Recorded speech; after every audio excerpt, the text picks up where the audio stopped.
So I talked about like you can actually choose your audience. You know, birds of a feather flock together. So if you want to choose to like have a very particular audience, you can focus on like what they're obsessed with.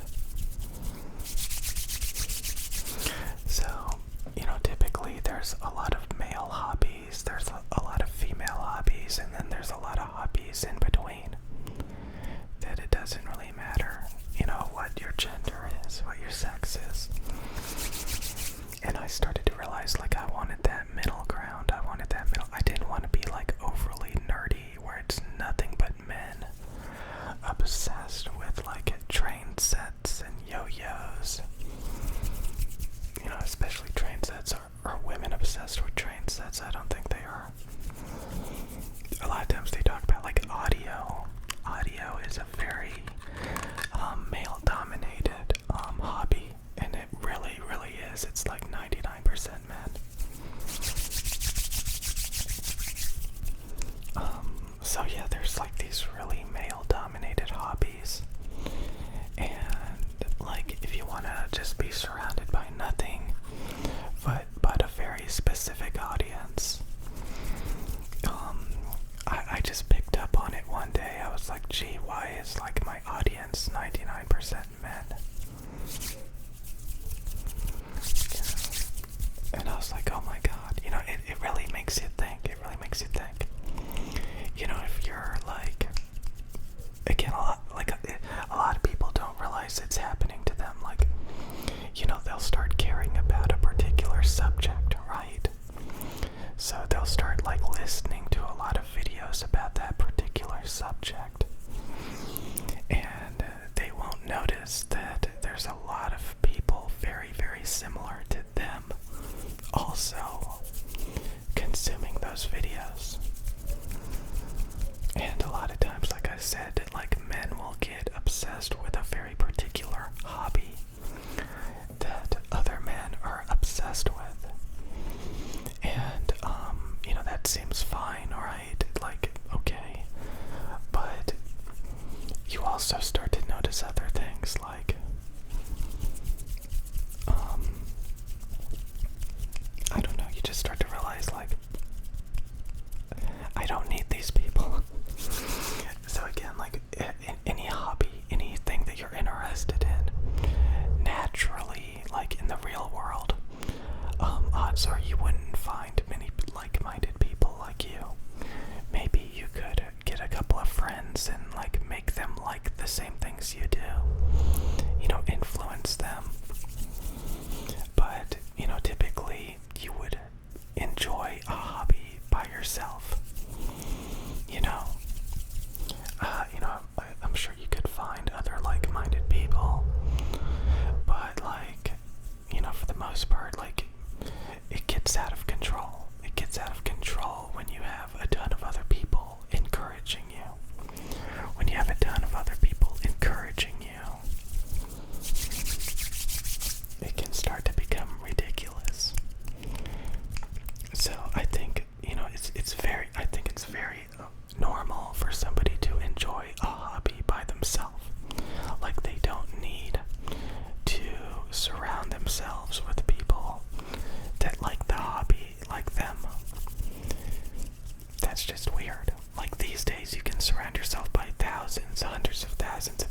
there's actually like I don't hang out in the League of Legends community. I'm sure that there's huge groups of people obsessed with like League of Legends, and they sit around and encourage each other to obsess over it. Like, just admit, like, I really think that happens. Like, you stumble upon like these big communities, and sometimes you start participating in those communities, and you know, you just start going into these obsessive rabbit holes. You know, the next thing you care about things you normally wouldn't, because you're just influenced by all these other people making you think about things that you normally wouldn't. So a lot of times people are like, who controls your mind? You know, when you listen to the media, when you listen to the news, they tell you what to care about, what to focus on, what's important.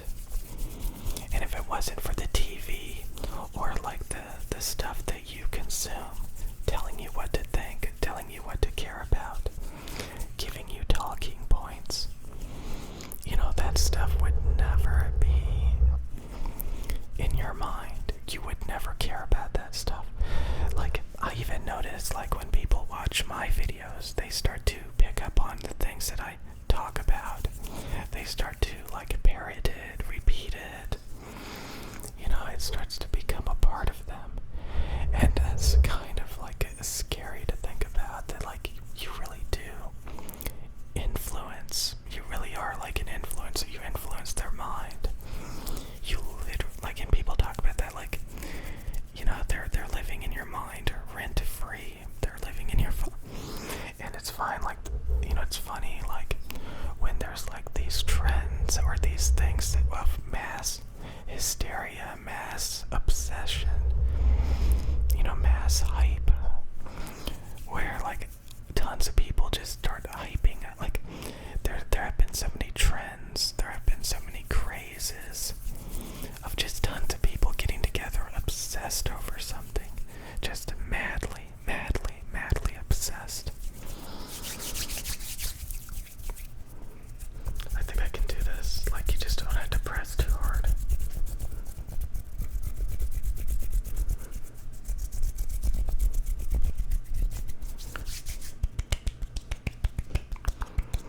I kind of want to be more high energy, but like when I have a lot to say, I can't do that.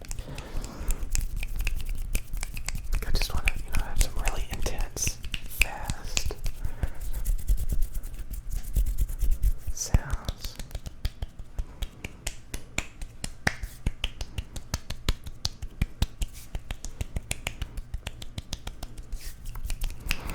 So again, the main point of this is, you know, sometimes you find yourself obsessing over, thinking about, talking about something, and it just brings in a audience that you don't like need.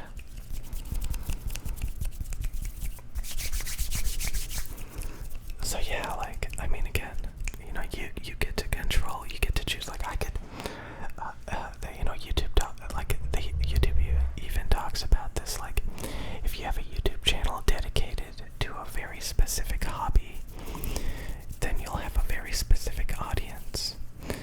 And if you ever get bored of that hobby and start like making videos about something different, your audience is going to be like, what the hell? You know, this is not what I came here for.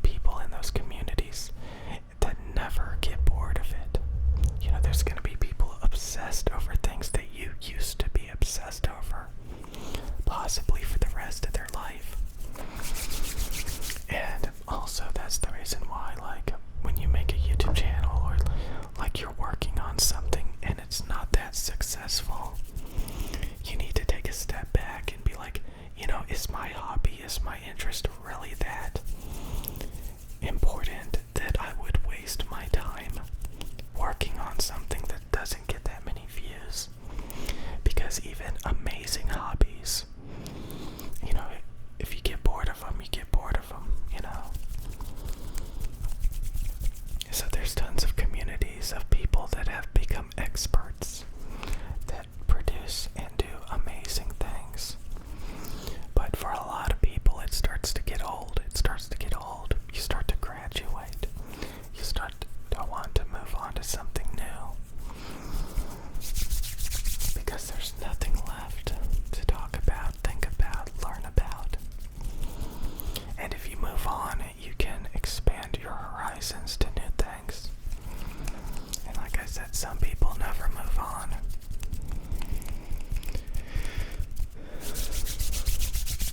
So the main point of this is, like, I think a lot of people develop unhealthy obsessions with things like, you know, if you're obsessed with like transgender people and you're not even trans and you don't even know anybody that's trans and you just, you know, sit around and obsess and dwell over it because you just went down a rabbit hole and you just can't find your way out of it.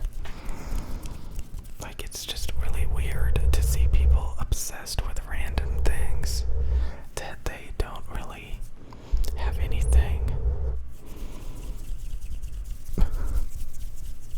They don't have a reason to. You know, maybe it just makes them feel good to be supportive.